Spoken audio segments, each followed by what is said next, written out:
मेरा आदमी वापस ला दो, मेरा आदमी वापस ला दो।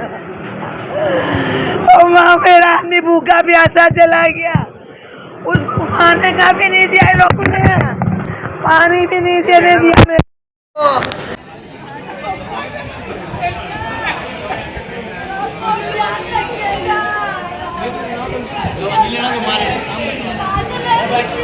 सवाल करो।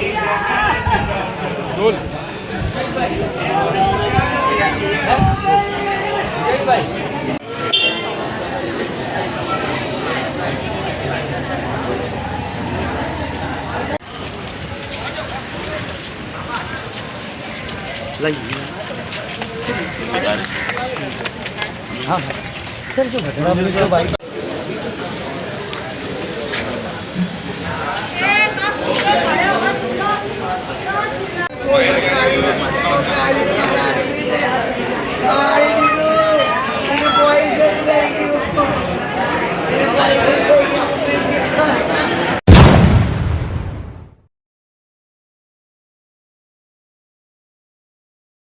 मेरा कहने का मतलब ये, मेरे आदमी को अक्षय पुलिस वाला और परेश पुलिस वाला ने मारा है। उसको गेंद की गोलियां, दवा की गोलियां, डायबिटीज की गोलियां उसको खिलाकर उसको मेरा आदमी को पॉइजन दे दिया और मेरा आदमी को नहीं मारने की जगह पे लाते मारी है, उसकी दाढ़ी खींची है। मेरे आदमी को बहुत मारा ये अक्षय ने परेश से। मेरा आदमी आज मौत के घाट उतर गया। मेरा आदमी की डेड बॉडी में नहीं ले जाने दूंगी हॉस्पिटल से जब तक मेरे आदमी को कस्टडी दिए हॉस्पिटल में। बस मेरी यही इतनी रिक्वेस्ट है कि मेरे आदमी को यहाँ से मैं लॉकअप में ले जाऊँ, उसकी मैयत को ले जाऊँ और वहाँ से मैं इसको ले जाऊँ कोर्ट में, जमानत दिलाऊँ, फिर मेरे आदमी की मैं मैयत ले आऊँगी। तब तक मेरे आदमी की मैयत में यहाँ से नहीं ले जाने दूँगी। मेरे को इतनी रिक्वेस्ट है कि इनके ऊपर कोई ऑप्शन लो और इनको सस्पेंड करो, कार्यवाही करो, मेरे को इंसाफ दो। मेरा बेगुनाह आदमी चला गया है, मैं इनको नहीं छोड़ूंगी। स्टेटमेंट जब वो गुजरने वाले थे उससे पहले का उनका ही वीडियो से मैंने लाइव प्रूफ स्टेटमेंट डाला हुआ है मेरी चैनल पे भी, और मैं अभी इनकी चैनल पे भी देने वाला हूँ। वो खुद मरते वक्त नाम दे के जा रहे हैं कि जिन लोगों ने उनको बेरहमी से मारा है और जिन लोगों ने उन पर अत्याचार किया है, जिन लोगों ने उन पर टॉर्चर किया है, उन तीनों के प्रूफ के साथ नाम दिए। तो ये लोग इस तरह से सबके साथ करते हैं। प्लीज़ सपोर्ट करिए और ऐसे पुलिस वालों को हर जगह से डिसमिस करवा दीजिए। बस इतना ही सपोर्ट है। ये लोगों ने अभी जान तो ले ही लिए मेरे फादर के, अभी बच्चे तो है नहीं, वो से ज़्यादा हम कुछ नहीं कर सकते। अभी आप लोगों का सपोर्ट चाहिए, बस जो सच है उसके साथ में खड़े रहिए। ये लोग सबको इस तरह से बम बेंचिंग करके मारते हैं। डेड बॉडी है उसकी अभी चल रही है, तो क्या डेड बॉडी नहीं, हम लोग डेड बॉडी एक्सेप्ट नहीं करने वाले। पुलिस कस्टडी में डेड बॉडी है और वो वीडियो भी मैंने अपलोड की है। पीएसआई खुद एक्सेप्ट कर रहा है, उसके अंदर के वीडियो मत उतार, मेरी कस्टडी में है। तो हम लोग डेड बॉडी लेके नहीं जाने वाले। और ये चीज़ पुलिस ले जाओ डेड बॉडी, अपने पुलिस स्टेशन में हम जामीन करवा लेंगे। हम लोग ले जाने वाले ही नहीं है। हमको हमारा इंसाफ चाहिए, हमको फरियाद करनी है इनके ऊपर। 300 जो इन लोगों ने मर्डर किया है, ये मर्डर है। इन लोगों ने जानबूझ के जान से मारने की कोशिश करके इनको मार दिया है, ये मर्डर है। पुलिस कस्टडी में इनको लेके हम लोग नहीं जाएंगे, बस ये पुलिस ले जाए अब इनकी बॉडी, हम नहीं लेके जाएंगे। देखिए, हमारी टीम जिस दिन से मामला हुआ है पुलिस का जहीर भाई के साथ, उस वक्त एसडीपीआई की टीम उनके साथ मौजूद थी।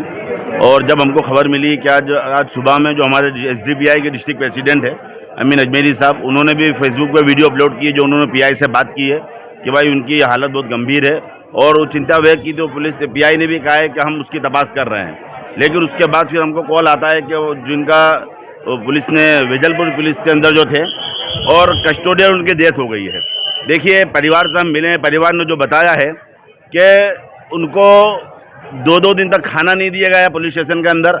उनकी वाइफ जो खाना लेकर गई है तो उसके बाद टिफ़िन भी बाहर निकाल लेकर हम खाने नहीं देंगे, और जो दवाएँ थी अगर हम दवाई इनको खिलाएंगे। और परिवार का ये कहना है कि इनको खाने की जगह पर दवाएं खिलाई गई है और पुलिस स्टेशन के अंदर भी उनकी दाढ़ी खींची गई है, पेशाब की जगह पर उनको लाते मारी गई है।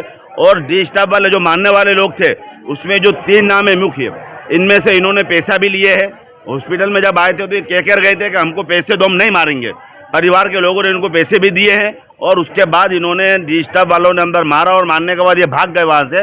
और परिवार का आप इंटरव्यू लें उसमें जो इनकी वाइफ है, उनको जो बेटे हैं, वो पूरी चीज़ आपको और भी बताएंगे डिटेल से कि क्या क्या जुल्म इनके साथ पुलिस स्टेशन में हुए हैं। देखिए, हम ये कहना चाहते हैं कि पुलिस को ही अगर सारी चीज़ें करनी है, वो बंदा आरोपी है या नहीं है दूसरी बात है। अगर आरोपी है भी तो पुलिस फैसला करेगी या कोर्ट करेंगे। अगर पुलिस को ही सारे फैसले करने हैं तो फिर कोर्ट कचहरी से मत हो जानी चाहिए। तो सारे फैसले पुलिस ले रही है। तो ये जो इनके साथ हुआ है गलत हुआ और उस पर तपास होनी चाहिए। और जो जो पुलिस वाले इस आरोप के अंदर हैं, जो जो कसूरवार है, उन सब के ऊपर मर्डर की धाराएं लगनी चाहिए, उनको सलाखों के पीछे डालना चाहिए। पुलिस जनता की हिफाजत के लिए है, ये जुल्म और बर्बरियत करने के लिए नहीं है। और दूसरी चीज़, आज हम जो यहाँ पर मौजूद है एसडीपीआई की टीम, तो जब तक पुलिस वालों पर केस नहीं होता, एफआईआर नहीं होती, हम लोग यहाँ से बॉडी नहीं लेंगे। और परिवार का भी कहना ये है कि जब तक कार्रवाई नहीं होती है वहाँ तक यहाँ से बॉडी लेने में नहीं आएगी। और जब तक ये परिवार को इंसाफ नहीं मिलता है, एसडीपीआई की टीम इनके साथ कंटिन्यू थी है और खड़ी रहेगी। इस केस से जुड़ा हुआ एक आरोपी को पुलिस की जीप पर बांध के मारा गया और उसको इतनी बुरी तरह से मारा जिसका वीडियो आप सब लोगों ने सोशल मीडिया पर, न्यूज़ चैनल में चलाया और अखबार में भी छपा। इनकी गिरफ्तारी उसी केस में हुई और अस्पताल से इनको गिरफ्तार किया गया। अस्पताल से जब पुलिस ने गिरफ्तार किया, अपनी कस्टडी में ही इनके साथ जो जुल्म हुआ, ये पूरी तौर पर एक तरह से कस्टोडियल मर्डर है।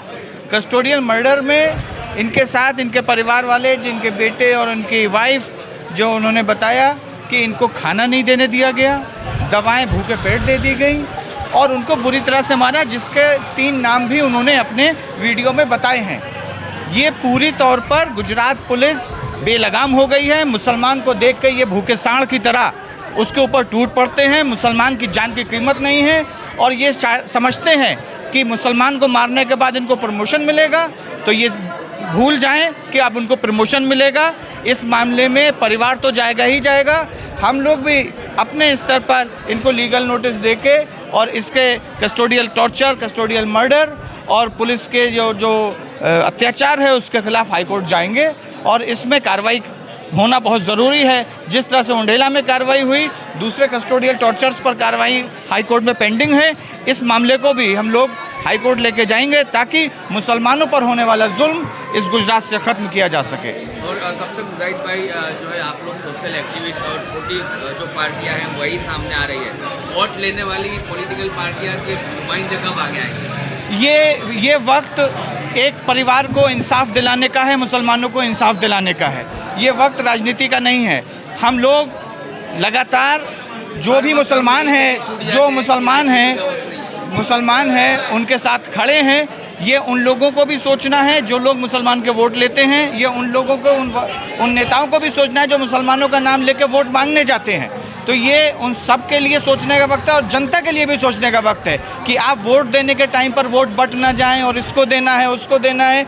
और जब मार पड़ती है, पुलिस के सामने खड़े होने की बात होती है, तब जो लोग साथ में खड़े होते हैं उनका साथ नहीं देते। तो आवाम को भी सोचना है, नेतृत्व को भी सोचना है और पुलिस को मैं ये कहना चाहता हूँ कि अब आप ये दादागिरी बंद कीजिए, वरना अब हाईकोर्ट के दरवाजे पर आप सबको आना पड़ेगा। अभी परिवार कह रहा है कि डेड बॉडी नहीं। बिल्कुल सही फैसला है। जब तक एफआईआर जो इनका नाम उन्होंने लिए हैं उनके खिलाफ एफआईआर नहीं होती है, परिवार ने डेड बॉडी ना लेने का फैसला किया है, हम लोग सब उनके साथ हैं, उनके साथ खड़े हैं और एफआईआर होने तक यहीं रहेंगे।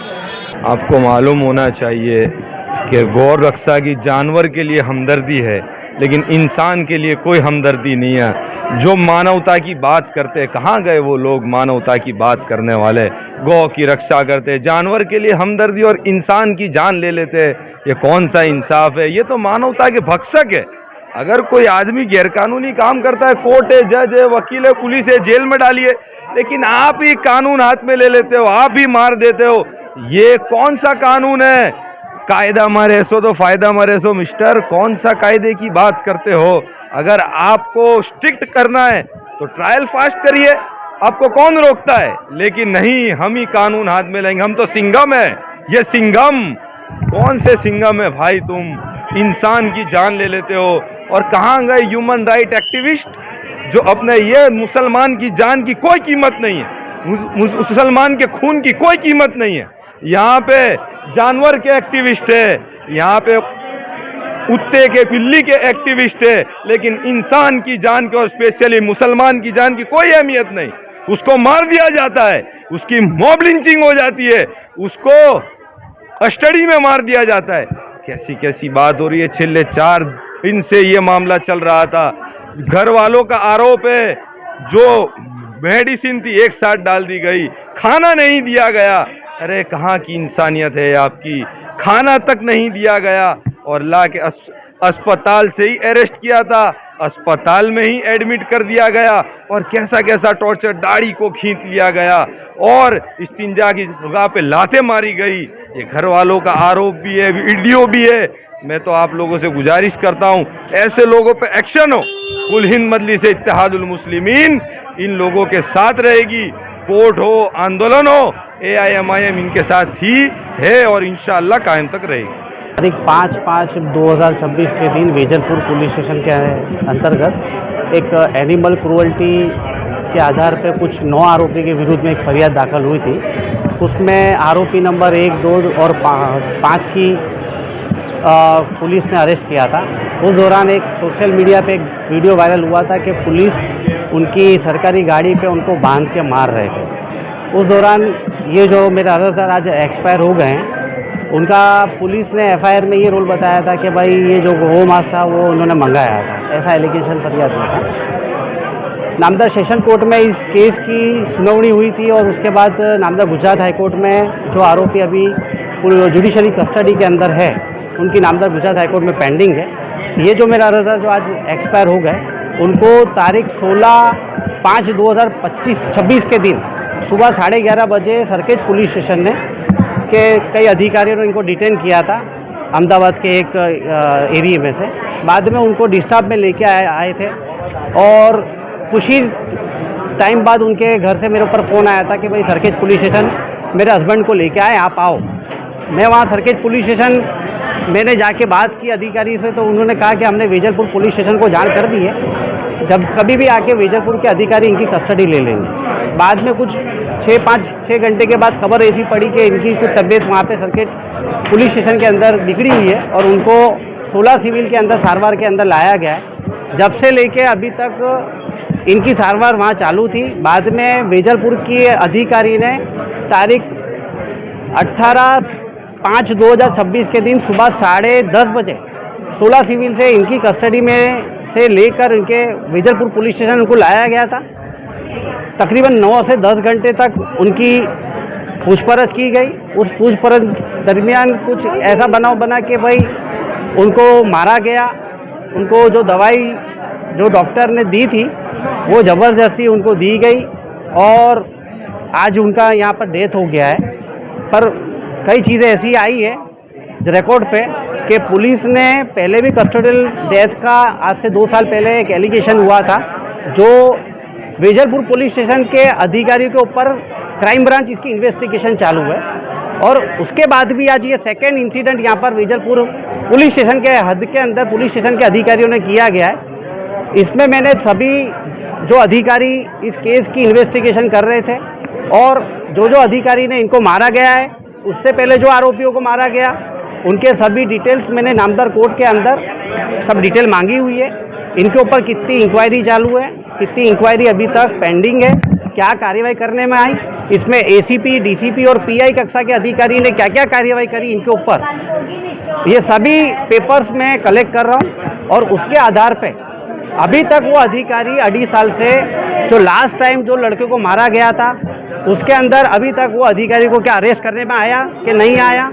और ये जो बनाव आज बनाया हुआ है यहाँ पर वेजलपुर पुलिस स्टेशन की हद में, और वही अधिकारी ने मेरे ये जो अर्जदार जिनका आज इंतकाल हो गया है, एक्सपायर हो गए, उनको 2 साल पहले यही ऐसे गुने के अंदर वेजलपुर अधिकारी ने मारा गया था और उनके ऊपर कोर्ट के अंदर फरियाद भी हुई थी।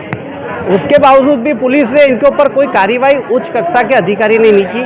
मैं DGP साहब से और CP साहब से कहना चाहूँगा कि पूरे गुजरात में 512 PIO की आपने बदली की, 3.5 साल से अभी तक वेजलपुर के अंदर जो सीनियर PI है RM चौहान साहब, अभी तक उनकी 3 साल में कोई बदली नहीं।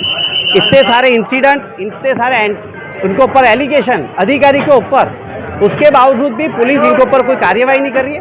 कौन कौन अधिकारी इसमें इनको सपोर्ट कर रहे हैं और कौन से अधिकारी का इनका इन्वॉल्वमेंट है इस केस में और अगाऊ और केस के अंदर, वो सभी में डिटेल्स के साथ में नामदार गुजरात हाई कोर्ट के अंदर इनके विरुद्ध में पिटीशन फाइल करने का हूँ। और ऐसे कई केसेस के अंदर जो पुलिस ने मारा गया है उनके ऊपर मैंने कोर्ट से उनको इंक्वायरी भी बिठाई है, उनके ऊपर कार्रवाई भी हुई है और उनको सस्पेंड भी किया हुआ है। मेरा अर्जदार की एक ही मांग है कि इनको ऊपर सख्त से सख्त सजा हो और इनके ऊपर कार्रवाई हो और जो अधिकारी ने जो इन्फ्लुएंस मेरा अर्जदार के ऊपर किया गया है उनके ऊपर कायदेसर उनको सस्पेंड करने में आए। और इनकी जो फरियाद है वो जब तक इनका कहना ऐसा है कि हमारी फरियाद लेने में नहीं आएगी हम डेड बॉडी नहीं लेंगे, तो न्याय की मांग उनने की है। हम पूरे इनके सपोर्ट कर रहे हैं इनके ऊपर कि इनके साथ में जो भी अन्याय हुआ है उनको न्याय मिलना चाहिए कोर्ट से। पुलिस थाना में अधिकारियों से मिले और उन्होंने बोला पीआई सर से बात करो, तो हमने रात को 1 बजे पीआई सर से कॉल पे बात करी तो पीआई सर ने यही बोला है कि अभी तो कार्यवाही चालू है। ये एक ऐसा सिस्टम है कि जब वो कोई गुनहगार होता है जहाँ पर पुलिस को अच्छी मलाई मिलने वाली है तो 1-2 घंटे में अपराधी पकड़ा जाता है और अभी सीसीटीवी चेक कर रहे हैं, टेक्निकल इश्यू है, ये वो है, बहाने निकाले जाते हैं। वेजलपुर पुलिस स्टेशन पहले से ही विवादों में घिरा हुआ है। वेजलपुर डिवीज़न के अंदर ड्रग्स नशा कारोबार धम के चलता है, हफ्ता उग्राणी चलता है पूरे डिवीज़न के अंदर। और यहाँ पर जो लोग हफ्ता नहीं देता पुलिस उनके ऊपर बर्बरियता कर उनको मारती है और डर बिठाती है। वेजलपुर पुलिस डिवीज़न खुद गुंडागर्दी करती है, ये देखने को मिल रहा है। एक इंसान की कीमत कस्टडी में कुछ भी नहीं है। किसी को भी धार्मिक गाली देना, उसको मारना, उसकी दाढ़ी खींचना, उसकी पेशाब की जगह पे मारना, ये क्या कहाँ का न्याय है? क्या पुलिस प्रशासन को ये लगता है कि वो उनके विरासत में मिली है राजगादी? ये संविधान से देश चलता है। ये पुलिस डिवीज़न जो है वो संविधान से चलेगा, तुम्हारी राजगादी नहीं है, अपनी मनमानी नहीं चल सकती। यहाँ पर कोई भी राष्ट्र नहीं है, संविधान राष्ट्र है, ये समझ लेना। और जिसको बहादुरी दिखानी है ना, बॉर्डर पे चले जाओ। भारतीय नागरिकों की हत्या करने की किसने तुमको जो है छूट दे रखी है? किसी को भी मार दोगे अंदर, बहादुरी से बाहर बताओ ना। जेल के अंदर तुम नाइंसाफी करते हो। जब शपथ ली थी तुमने तो ये शपथ ली थी नौकरी के टाइम पर, इंसान की जान की वैल्यू नहीं है तुम्हारी कस्टडी के अंदर। मैं यही कहना चाहूंगा, अगर कार्यवाही नहीं हुई तो वो जो बहादुर बन के घूमते हैं ना डिवीजन के अंदर, हैं जो कैदियों को मारते हैं गैर संवैधानिक तरीके से, सीसीटीवी लगाओ पुलिस स्टेशन के अंदर। क्या कर रहे हो पुलिस स्टेशन के अंदर? सिर्फ डिवीजन हफ्ता उगराने के लिए रखा है क्या? फॉरेक्स की बाटलियां डिवीजन के अंदर मिलती है, पूरी वेजलपुर डिवीजन के अंदर। हम लोग बोलते नहीं है, इसका मतलब ये नहीं है कि तुम कायदा घोल के पी जाओगे। ये इंसान को है, इनको वरतर मिलना चाहिए बराबर। ये भाई को इनके पापा को वरतर मिलना चाहिए। मैंने लास्ट